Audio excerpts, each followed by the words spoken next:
does lack of contentment do to people? Number one is the root of covetousness and greed.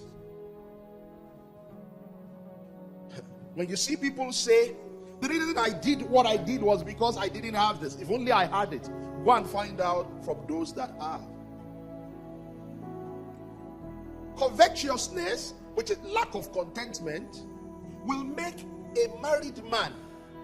He has a wife at home, then he will leave his wife and be looking for the woman he doesn't have. Contentment makes you despise what you have. And they say the grass is always greener on the other side. Right? When you get there, you will see that it's not grass, it's tough. It's astroturf. In some cases, it's just paint. It's hard concrete. Just painted green. Contentment makes people to go after what is not theirs. Do you remember the case of Gehazi, the servant of the prophet? The Lord said to his servant Elisha, don't collect anything from the man. Don't even go and see him.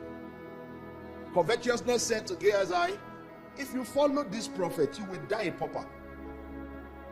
Now, the line he was towing, learning to become a prophet under Prophet Elisha, meant that there were clothes he couldn't wear.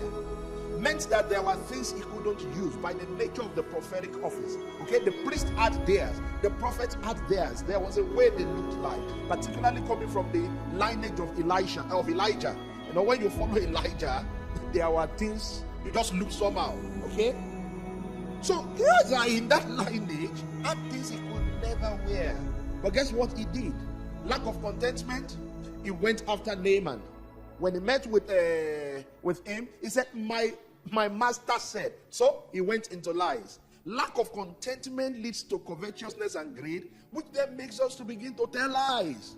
Say, my master said he just got visitors now, and he doesn't have anything at home.